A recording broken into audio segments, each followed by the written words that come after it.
వందే మాతరానికి నెహ్రూ ద్రోహం చేశాడు.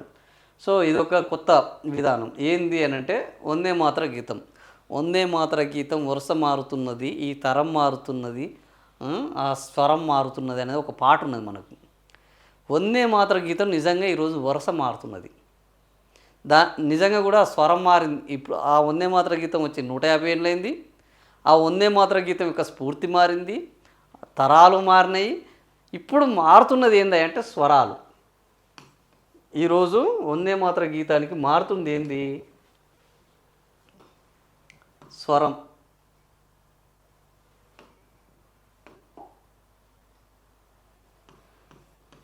ఈ స్వరం మారుతున్నది.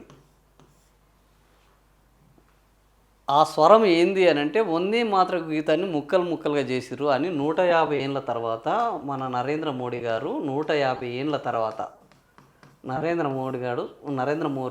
మోదీ గారు తన స్వరాన్ని మార్చేశారు. ఏమని? వందే మాతర గీతానికి తీవ్ర అన్యాయం జరిగింది, ముస్లింల కోసం వందే మాతర గీతాన్ని ముక్కలు ముక్కలు చేశారు, దేశం ముక్కలు ముక్కలుగా కావడానికి వందే మాతర గీతాన్ని ముక్కలు చేయడమే కారణము. ఆ రోజు కాంగ్రెస్ ప్రభుత్వం 150 ఏళ్ళ తర్వాత ఇప్పుడు ఈ వందే మాతర గీతం మీద సడన్గా ఎందుకు వచ్చింది? సార్కు ప్రేమ అని అంటే నిన్న ప్రియాంక గాంధీ ఒకటి మాట్లాడారు. ఇక్కడ ఇక్కడ మనం చూడవచ్చు. బెంగాల్ ఎన్నికల కోసం ఇప్పుడు బెంగాల్లో ఎన్నికలు రాబోతున్నాయి. ఆల్రెడీ లాస్ట్ టైమే బెంగాల్లో ఎన్నికలు జరిగినప్పుడు ఏం జరిగింది? వీళ్ళు జై శ్రీరామ్ అన్నారు. బెంగాల్ ఎన్నికల్లో జై శ్రీరామ్ అన్నారు. దీనికి ఏం చేసిందంటే మమతా బెనర్జీ జై మాత అన్నారు. ఆమె జై మాత అన్నారు. జై శ్రీరామ్ వర్సెస్ జై మాత. వాళ్ళేమో అల్లా అంటారో ఇంకా ప్రభు అంటారో అనుకున్నారు. కానీ ఆమె ఏం చేసింది? జై మాత అన్నది. బెంగాల్లో దుర్గామాతే అక్కడ పవర్ఫుల్. బెంగాల్ అంటేనే దుర్గామాత. సో వీళ్ళు జై శ్రీరామ్ అంటే ఆమె జై మాత అన్నది. దెబ్బకు జయమాతకు జై శ్రీరాము ఢీ కొట్టుకుంటే జయమాత విన్ అయింది ఇక్కడ. సో అయినప్పటికీ వాస్తవానికి బీజేపీ అద్భుతమైన తన బలాన్ని పుంజుకున్నది. ఆ కమ్యూనిస్ట్ కంచుకోటని ఎవరు పశ్చిమ బెంగాల్ దీదీ పగలగొడితే దీదీ కంచుకోటని జై శ్రీరామ్ నినాదంతో బీజేపీ కూడా ఆల్మోస్ట్ పగలగొట్టినంత పనిచేసింది. బీటలు మాత్రం మార్చింది. సో ఇప్పుడు ఆ బీటలు మార్చింది కాబట్టి ఇప్పుడు ఇంక మొత్తం సమాధులు కూడా లేకుండా దాన్ని కూల్చేద్దామని మళ్ళీ మొదలుపెట్టి పశ్చిమ బెంగాల్ అని అంటే నోన్ ఫర్ లిటరేచర్, సాహిత్యం. ఒక రవీంద్రనాథ్ ఠాగూరు, ఒక బంకించంద్ర చటర్జీ, సాహిత్యానికి పుట్టినిల్లు పశ్చిమ బెంగాల్. అట్లాంటి పశ్చిమ బెంగాల్లో ఇప్పుడు వాళ్ళని అదే సాహిత్యంతో, అదే సెంటిమెంట్ తోటి, అదే ఎమిషన్ తోటి తమ ట్రాప్లో ఎత్తుకుంచుకోవడానికి బెంగాల్ ఎన్నికలలో ఈ వందే మాతర గీతం మీదనే మొత్తము ఎజెండా చేయబోతున్నారు. బీహార్లో ఏం చేశారు? బీసీ నినాదం ఎత్తుకున్నారు. బీహార్లో బీసీ నినాదం ఎత్తుకున్నారు. ఈ ఓట్ల సర్ ఏ స్పెషల్ ఇంటెన్సివ్ రివిజన్ పేరుతోటి బీహార్లో అధికారంలోకి వచ్చారు. ఇప్పుడు వందే మాతరంతో ఇప్పుడు బీహార్లో పాగా వేసేటందుకు బ్రహ్మాండమైన, వాస్తవానికి నాకు తెలిసి ఇప్పుడు ఉన్న రాజకీయాల్లో మోడీని మించిన ఎలక్షన్ స్ట్రాటజిస్ట్ ఇంకొకరు లేరు. ఏ ఎన్నికలు వచ్చినా ఒక స్ట్రాటజీతో వస్తారు. మన తెలంగాణకు కూడా వచ్చారు. ఏ స్ట్రాటజీతో వచ్చారు? కాళేశ్వరం ఒక ఏటీఎం అన్నారు, ఇది కుటుంబ పాలన అన్నారు.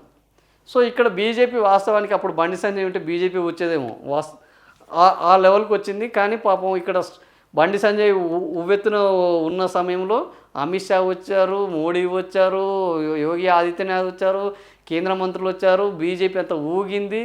కానీ సడన్గా ఎందుకో తీసేశారు, మొత్తం తప్పున పడిపోయింది. ఆయన స్ట్రాటజీ ఫెయిల్ అయింది. వాస్తవానికి మోడీ స్ట్రాటజీ ఫెయిల్ అయింది. బీహార్లో పాస్ అయింది. ఢిల్లీలో కేజ్రీవాల్ అంత అవినీతిపరుడు ఇంకోడు లేడు అని పొద్దున్న లేస్తే ఢిల్లీలో చేసిన పాలసీ బ్రహ్మాండంగా సక్సెస్ అయింది. అక్కడ బీజేపీ అధికారంలోకి వచ్చింది.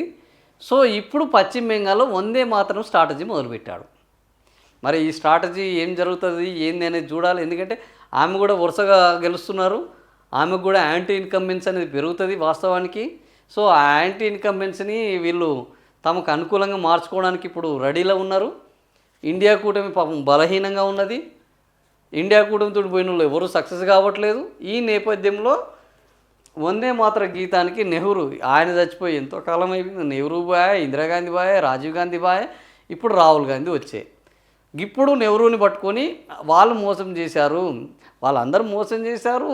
ప్రభుత్వాలు వచ్చినాయి, ప్రభుత్వాలు మారినాయి. గింత మారిన తర్వాత ఇప్పుడు 150 ఏళ్ళు మీరు సెలబ్రేట్ చేసుకోండి, తప్పులేదు. కానీ దాని మీద ఒక చర్చ పెట్టి పార్లమెంట్లో రచ్చరచ్చ చేసి దాన్ని దేశవ్యాప్తం చేసి దేశ ప్రజలకు ఎజెండాగా సెట్ చేసి రేపు పశ్చిమ బెంగాల్లో ఇదే ఎమోషను, ఇదే సెంటిమెంటు, ఇదే గీత మీద ఎన్నికల్లో విజయం సాధించాలని ఒక స్ట్రాటజీ చేస్తున్నాడు. మరి ఈ స్ట్రాటజీ ఏమవుతుంది?